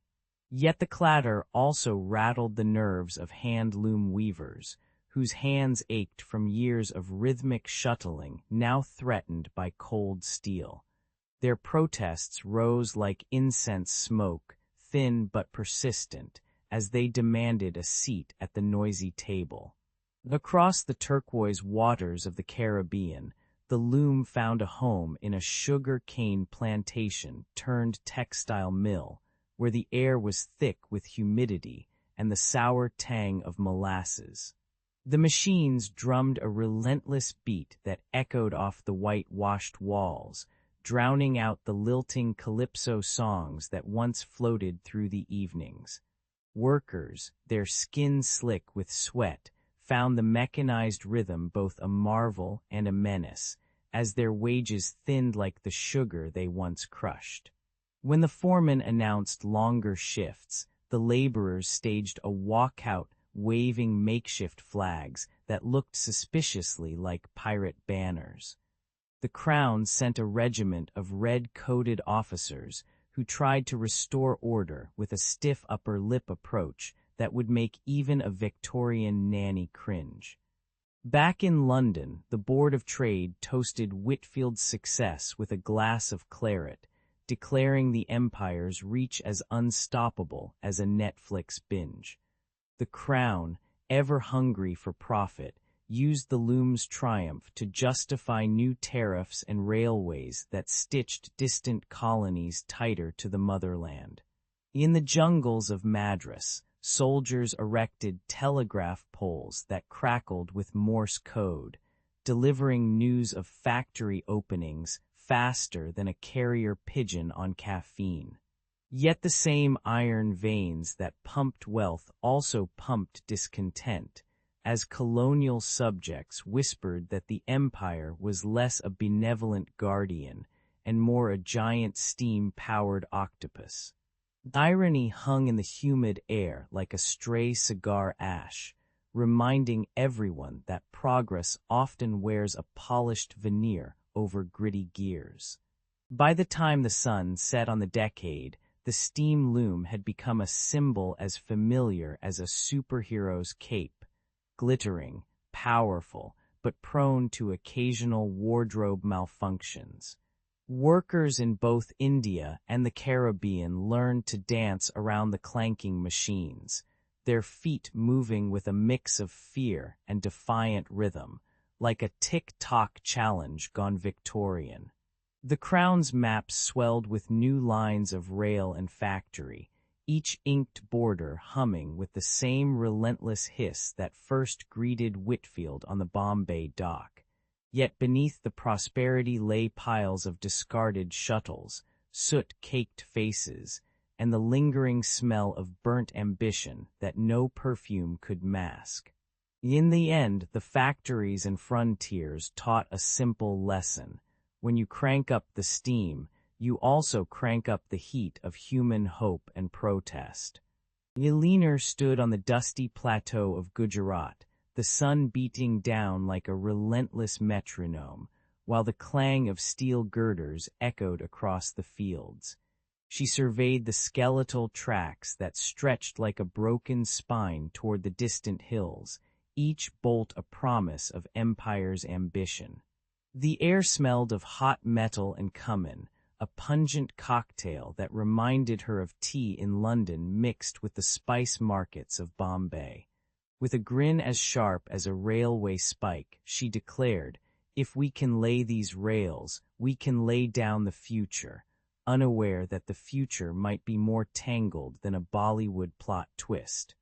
Behind her, a troop of laborers hauled timber, while a mischievous monkey stole a biscuit, adding a splash of comic relief to the monumental task.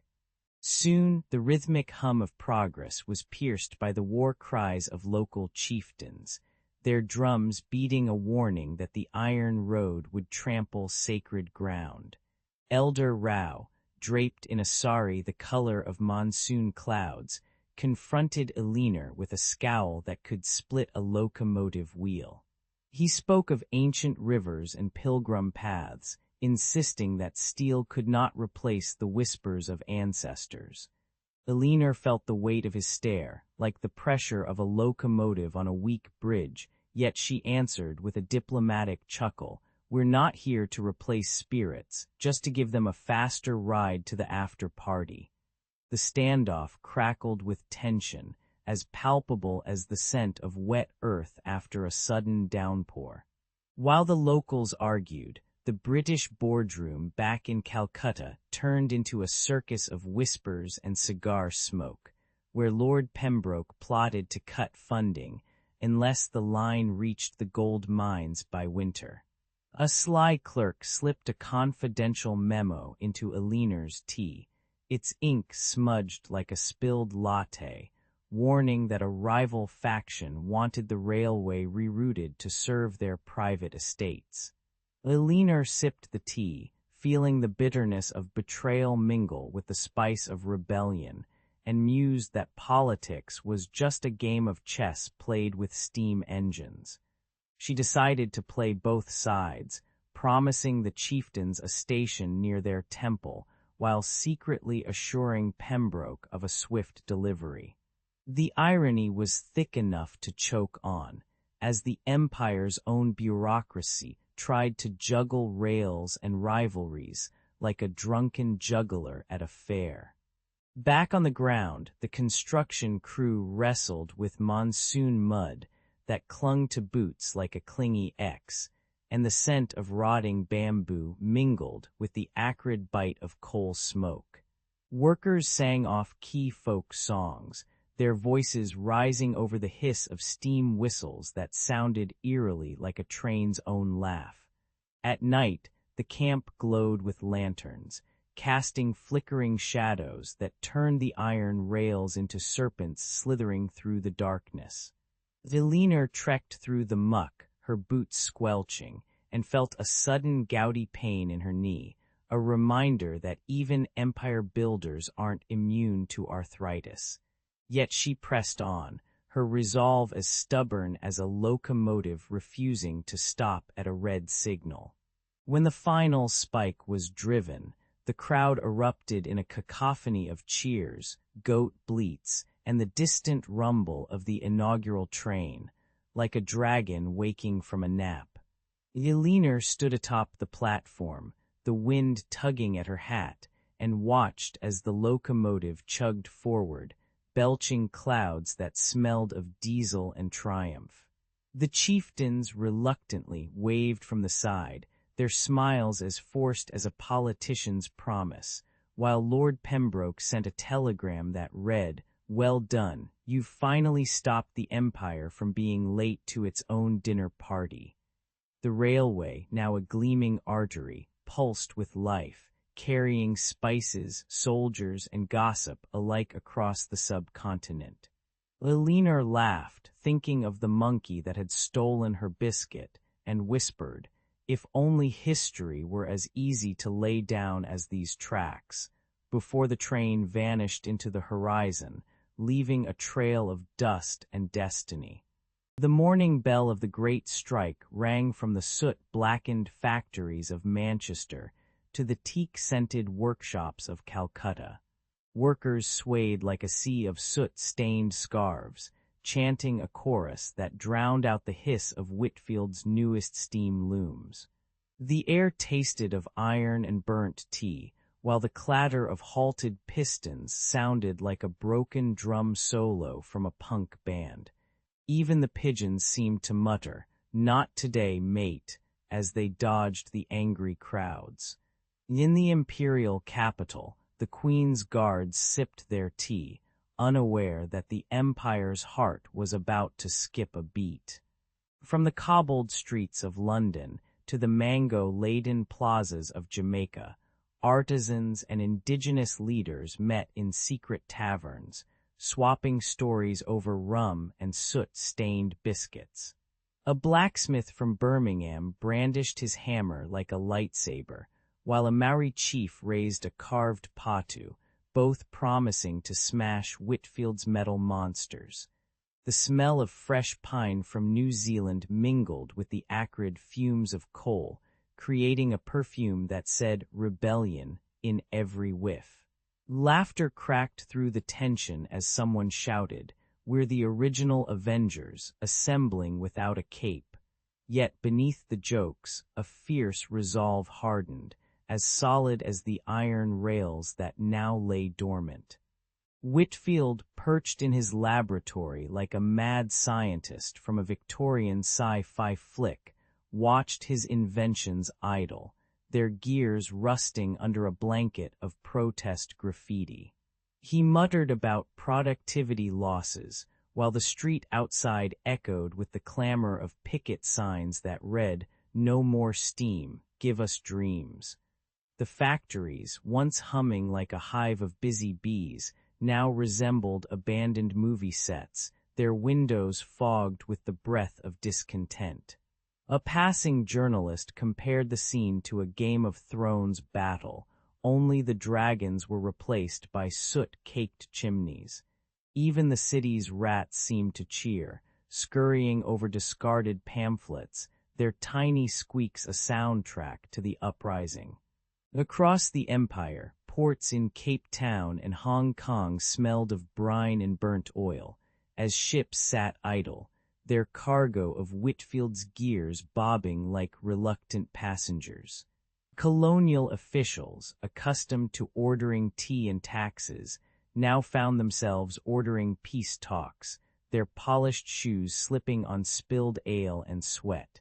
The sound of distant drums from African villages rose, mingling with the clink of glass in British taverns, a symphony of defiance that rattled the imperial ego.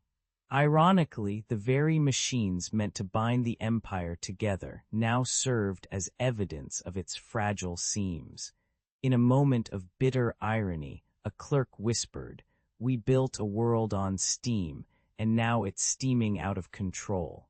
By the week's end, Whitfield's factories sputtered back to life, but the echo of the strike lingered like the aftertaste of burnt coffee on a tired tongue. The empire, forced to taste the sour side of its own progress, drafted new laws that sounded more like apologies than edicts. Workers returned to their looms, but now they sang a different tune, one that mixed the clatter of machines with the rhythm of reclaimed dignity. As the sun set over the Thames, casting a golden glow over soot-streaked rooftops, a street vendor shouted, "Next time, we'll strike before you finish your coffee." The Great Strike became legend, a story told in pubs and camps alike, reminding everyone that even the mightiest empire can be tripped up by a well-timed chorus of ordinary hands. When the last gunfire fell in Delhi, the British diplomats gathered around a mahogany table, their tea steaming like the locomotives that would soon crisscross the subcontinent. They signed a slate of reforms that promised a few more seats in the council and a half-penny tax cut, a compromise as delicate as a teacup on a railway carriage. The air smelled of incense and coal dust, a heady mix that reminded everyone that empire was both sacred and sweaty. Outside, the first iron rails hissed under a new train, its whistle echoing like a rebellious kazoo. In that moment, the empire felt tighter than a corset, but also oddly more negotiable. Steam engines roared through the hills, puffing clouds that tasted of burnt rubber and ambition. Workers hammered steel rails, while the scent of hot iron fused with the sweet perfume of jasmine from nearby villages, a clash that could make even a stoic soldier wince. The clack-clack of wheels became the empire's new heartbeat, syncing London's foggy streets with Bombay's bustling bazaars.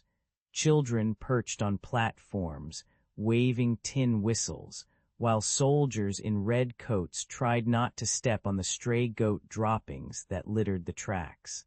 It was a noisy, greasy ballet, and the empire strutted like a peacock on a locomotive runway.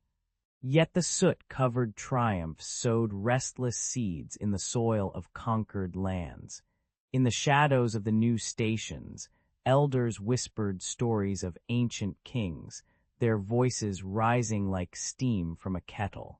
These murmurs grew into chants, and chants into organized protests that smelled faintly of sandalwood and gunpowder. The British, busy polishing their brass buttons, began to realize that the very rails they laid could become the tracks for rebellion. Ironically, the same steam that powered empire also powered the engines of future independence. Imagine a Victorian-era Game of Thrones, except the dragons are locomotives, and the White Walkers are bureaucrats armed with quill pens. The Empire tried to rewrite the rulebook, but the locals kept adding footnotes in their own languages, complete with doodles of a crown being tossed into a river. A British officer once joked that the railways were the world's longest hallway, and everyone's invited to the party, except the host is always late. The humor was thin, like the rations of a marching soldier, yet it cut through the tension like a whistle's shriek. In the end, the empire learned that you can't force a nation to dance to a tune it never heard. As the final locomotive chugged into the sunset, the chapter of rapid expansion slammed shut with a clang that echoed across continents. The negotiated reforms, though half-hearted, left a paper trail that future leaders would unroll like a scroll of memes, pointing and laughing at the absurdity of empire's hubris. The empire, now bound tighter than a knotted rope, felt both proud and bruised, its breath heavy with coal smoke and the faint perfume of distant revolutions. The lessons of resistance lingered like a lingering aftertaste of strong ale, promising that no empire, however steam-powered, could stay forever unchallenged. And so, with a sigh and a puff of steam, the world turned a page, ready for the next episode of history's wild, unfiltered reality show. When the clock struck 12 on June 20, 1837, the teenage Victoria slipped into the throne room like a fresh-minted soda pop, fizzing with nervous energy. The air was thick with incense, polished oak, and the faint stink of horse manure from the crowds that thronged outside Westminster. She wore a crown that glittered like a disco ball, yet her eyes were steely, already measuring the weight of a continent. The public cheered, the press scribbled headlines that sounded like love letters, and the empire's future seemed as bright as a sunrise over the Thames. Little did anyone know that this young monarch would become the poster child for an era that would stretch from London fog to Indian heat. Victoria's reign unfurled like a massive railway, steady, relentless, and occasionally derailed by scandal. She devoured tea with the gusto of a binge-watching marathon, her palate forever tinged with bergamot and the occasional hint of soot from the factories belching smoke into the sky. The streets pulsed with the clatter of looms, the clang of iron, and the occasional wail of a child begging for a penny, painting a picture both glorious and grim. Yet she kept a tight grip on the reins, insisting on propriety while the world around her turned into a Victorian version of a reality TV show, full of drama, intrigue, and a dash of melodrama. Her diaries read like a mix of royal memoir and a gritty soap opera, each entry a reminder that power can be both a crown and a heavy coat of chainmail. Enter Benjamin Disraeli. No, not the guy from the latest superhero flick, but the real-life political wizard who could charm a room like a magician pulling rabbits from a hat. Disraeli swaggered into Parliament with a mustache that could have starred in its own sitcom, sprinkling grandiose speeches that smelled of cigar smoke and ambition.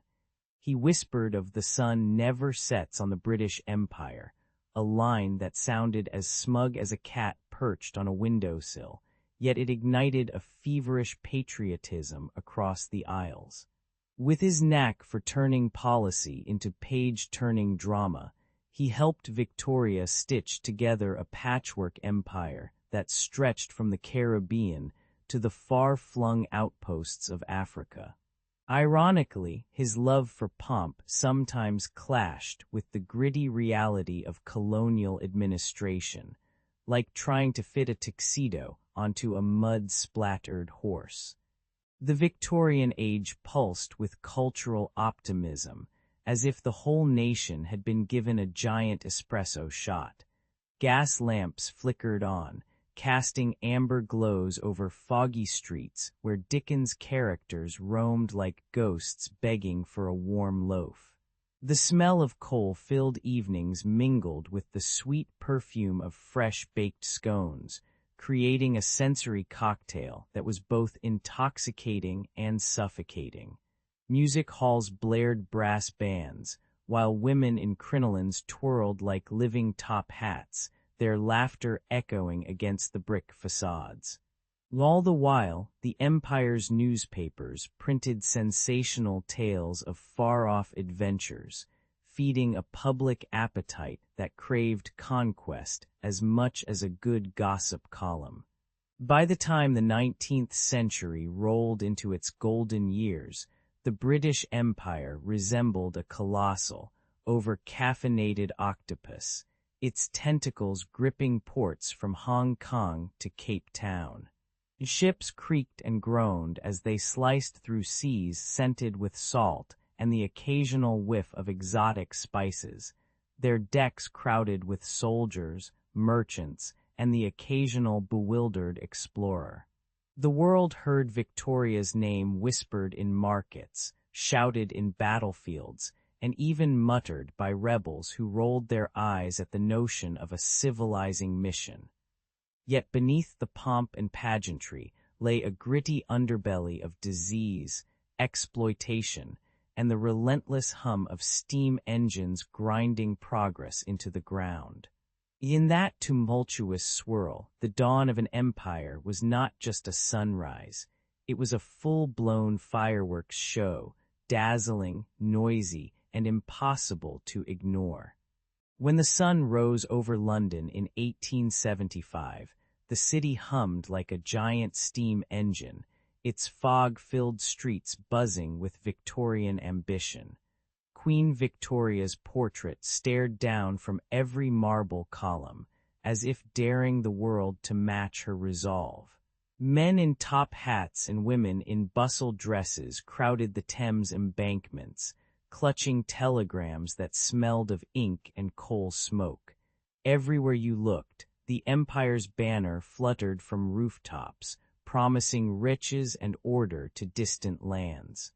It was as if the whole nation had strapped on a pair of brass goggles and declared, "Let's go conquer the world, one railway at a time." Enter Cecil Rhodes, a man who could sell a diamond the way a modern influencer sells a selfie.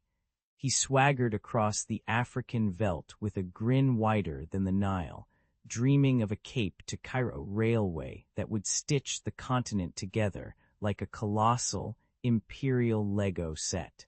The air was thick with the scent of dry earth and gunpowder as his private army, dubbed the British South Africa Company, carved out territories with the efficiency of a fast food kitchen. Rhodes talked about civilizing the locals while polishing his own golden statue, a paradox as glaring as a neon sign in a Victorian alley. Yet his vision, half madness and half genius, fed the empire's appetite for raw minerals and strategic ports. Meanwhile, Lord Curzon strutted through India like a bureaucratic James Bond, cape replaced by a stiff, embroidered frock coat. He commissioned grandiose projects, marble palaces, massive museums, and the infamous Curzon line of administrative borders that glittered under the scorching sun and the occasional monsoon drizzle. The clatter of horse-drawn carriages on Delhi's cobblestones mixed with the distant chants of prayer, a soundtrack to his relentless push for order and progress. Curzon's love for opium-laden tea parties and his obsession with cataloging every artifact made him seem part-time archivist, part-time imperial architect. His legacy, however, left a trail of displaced peasants and a bureaucracy as tangled as a Bollywood plot twist. If you could stand on a newly laid railway track in the Sahara, you'd hear the metallic scream of pistons and the rhythmic clack-clack of wheels against steel, a sound that echoed like a giant metronome for empire. Engineers covered in sweat and the occasional sand-scented dust welded iron bridges over roaring rivers, their hands smelling of oil and ambition. Telegraph lines stretched like silver veins across jungles, crackling with Morse code that whispered victory to distant outposts while sparking tiny fireworks of static in the night. The stations pulsed with steam, the hiss of valves, and the chatter of workers swapping jokes about the Queen's proper tea versus the local brew. Every bolt turned, every wire strung, stitched a network that could deliver a telegram faster than a carrier pigeon could deliver a love note. But beneath the triumphal fanfare, the empire wrestled with a gnawing conscience, as uncomfortable as a damp woolen coat in midsummer. In the Congo, the stench of blood and rubber sap rose like a bad perfume, while in India, the famines whispered that prosperity was a privilege reserved for the crown, not the common folk. Critics, some daringly sarcastic, others outright angry, compared the British rule to a badly written sitcom where the punchline was always the colonized suffering. The moral dilemma hung in the air like the lingering smell of gunpowder after a battle, prompting poets to pen verses that sounded like protest songs on a vinyl record. Yet the imperial machine kept chugging, powered by a cocktail of pride, profit, and the occasional stiff drink, leaving history to decide whether the cost was worth the glory. The sun hammered the veldt in the late 1800s, turning the South African plateau into a furnace of dust and ambition. British officers in stiff red coats marched under a sky so blue it seemed pasted on, while native birds screeched like angry telegrams. Tensions that had lain simmering for decades finally boiled over into the Boer War, a conflict that smelled of gunpowder, sweat, and the stale perfume of empire. In towns like Pretoria, the clatter of horse hooves mixed with the clink of teacups as soldiers rehearsed their own version of War and Peace, but with far fewer literary pauses.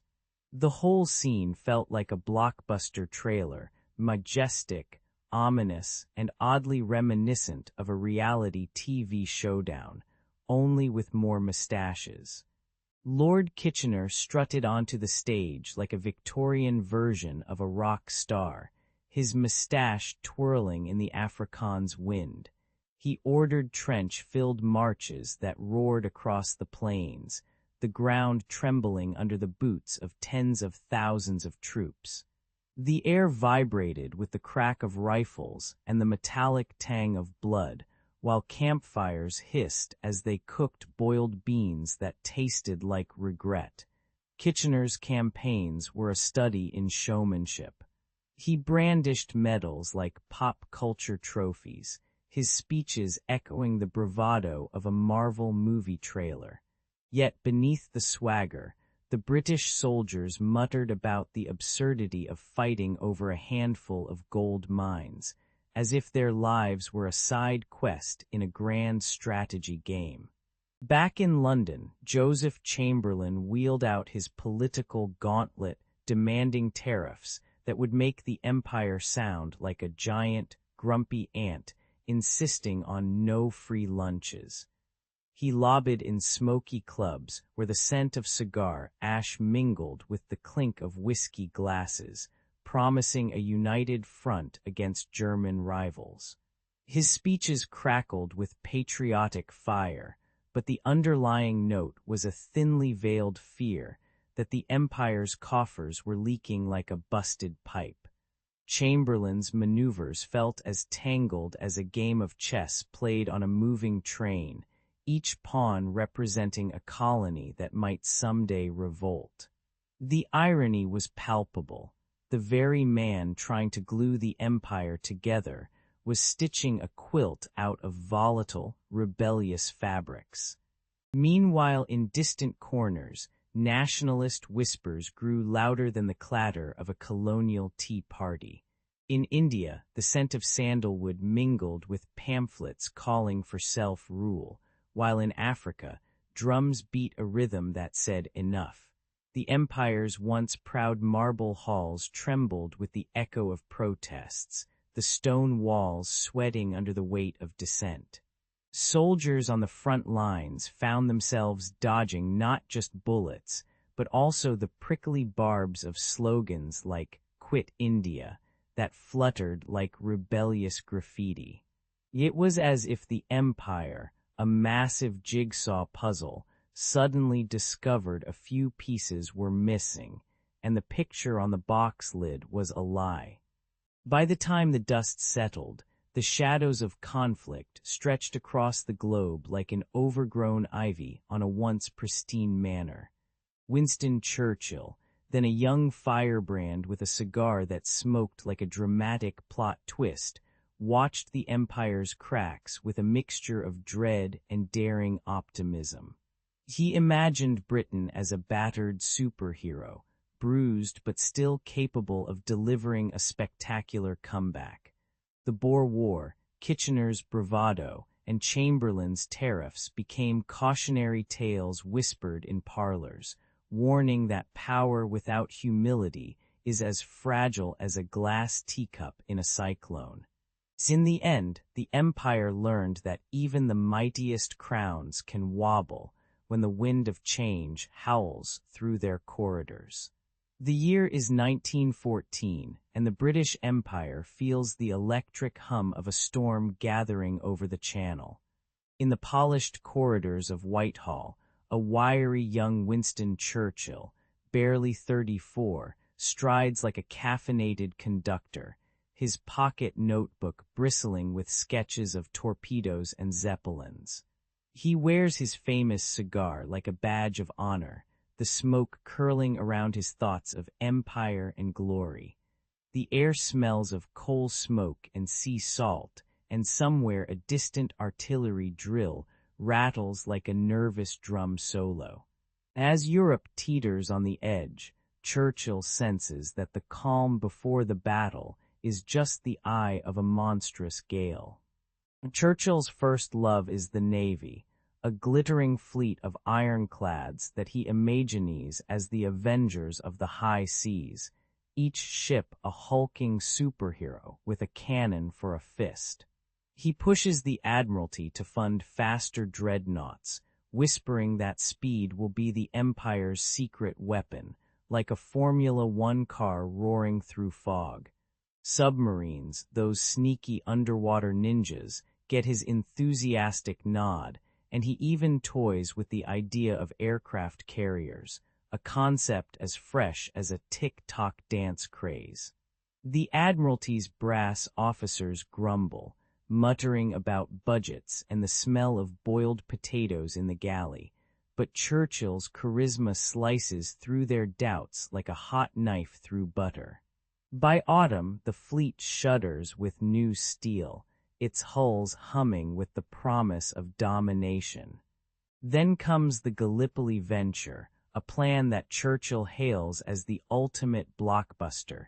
Think Mission Impossible meets The Great Escape, but with more sand and fewer explosions on a Hollywood set. He convinces Prime Minister Asquith that a swift naval strike through the Dardanelles will knock the Ottoman Empire out of the war before anyone can say, "I told you so." The Admiralty scrambles torpedo boats and battleships, loading them with men who smell of sweat, gun oil, and the faint perfume of fear. Churchill's speeches roar like a rock star's encore, promising glory and a shortcut to victory that would make any Netflix binge look tame. Yet beneath the bravado, a gnawing doubt flickers like a candle in a wind tunnel, ignored by the man who loves a good gamble. The landing on the Gallipoli beaches erupts into chaos, a cacophony of artillery thuds, shouted orders, and the metallic tang of blood mingling with the salty sea breeze. Soldiers stumble through mud slick with rain and human waste, their boots squelching like overcooked spaghetti, while the sun beats down on them like an unforgiving spotlight. The Ottoman defenders, hardened by centuries of empire, fire back with a fury that turns the sand into a crimson carpet, and the British Navy watches helplessly, its guns echoing hollowly against cliffs. As the night drapes over the battlefield, the stench of cordite and burnt flesh hangs heavy, a grim perfume that no victory can mask. Churchill watches the disaster unfold from his desk, his cigar now a burnt stub, realizing that his daring gamble has turned the Empire's heart into a crucible of sorrow. The storm finally breaks, not with thunder but with the bitter silence of retreat, as the surviving troops crawl back to ships that creak like old rocking chairs. In Parliament, Churchill's swagger gives way to a sheepish grin, and his opponents whisper that he's as doomed as a Wi-Fi signal in a bunker. Yet the experience steals him, forging a resolve that will later see him steer the nation through even darker clouds, like a seasoned captain navigating a hurricane in a video game. The Empire, bruised but unbroken, learns that hubris can taste like rusted metal on the tongue, and that true leadership sometimes means admitting you've been wrong. As the chapter closes, the title, "The Storm Approaches," feels prophetic, a reminder that the real battle is not just on the fields of Gallipoli, but in the minds of those daring enough to command the winds. The guns fell silent over Europe, the smoke clearing like a bad hair day after a war zone makeover. In the quiet, the portrait of Queen Victoria seemed to stare from every mahogany wall, her corset-tight silhouette a reminder that empire once wore a crown of brass and ambition. People in London's foggy streets could still smell the lingering perfume of tea and empire, a bittersweet mix of eucalyptus and coal soot. The nation, bruised but unbowed, whispered her name like a lullaby for a tired child. Even the pigeons perched on the Palace of Westminster cooed a mournful "God Save the Queen" that sounded oddly like an old rock ballad. When the war drums faded, Victorians clutched their teacups tighter, as if the steam could seal the empire's frayed edges. Victoria's memory endured like a stubborn stain on a white tablecloth, impossible to scrub out even with the most vigorous of royal polish. Children in schoolyards still sang rhymes about "the sun never set on the British flag," their voices echoing against soot-blackened brickwork. In pubs, the clink of glasses rang with a nostalgic clang, each toast a tiny fireworks show of imperial pride.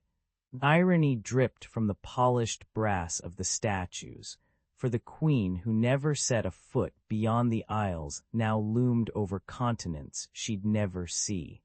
From the smoky backrooms of the War Cabinet, a rotund man with a cigar perpetually perched between his teeth emerged, his silhouette as iconic as a superhero's cape, if the cape were made of tweed.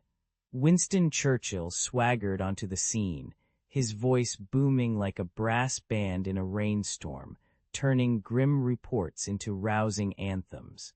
He tossed off jokes about German sausages while the world trembled, a dark comedy that made the BBC's microphones crackle with nervous laughter. The scent of pipe tobacco mingled with the metallic tang of artillery, creating a perfume only a wartime leader could wear with swagger. In that moment, the nation found a new icon, a man who could turn a bleak bunker into a stage for triumph. Churchill's speeches crackled over the airwaves like a vintage vinyl record, each word a needle that scratched hope into the collective psyche. He steered Britain through the wreckage of empire, swapping coronets for ration cards and marching boots for diplomatic suits. The streets of Bombay, Nairobi, and Hong Kong buzzed with a strange mix of diesel exhaust and jasmine, as former colonies whispered about freedom while still feeling the imperial aftertaste. Ironically, the same bulldog bark that once rallied troops now barked at the prospect of a post-imperial world, where Britain would have to learn to share the limelight with other nations.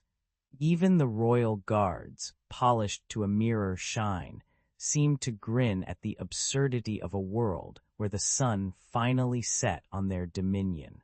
As the sun set on the last colonial outpost, the shadows stretched long across the Thames, whispering both triumph and tragedy in the same breath. People gathered on riverbanks, the smell of fried fish and coal mingling with the salty air, to contemplate what the empire had built and what it had broken. The legacy of Victoria's grandeur and Churchill's resolve flickered like candlelight in a storm, bright enough to guide, yet fragile enough to wobble. In the quiet moments, a child's giggle echoed from a nearby park, reminding everyone that history, like a stubborn stain, is eventually scrubbed, but the pattern it leaves can be oddly beautiful. And somewhere, perhaps in a dimly lit tavern, a bartender raised a glass to the past, toasting to the empire that never really left us, just turned into a very elaborate costume party.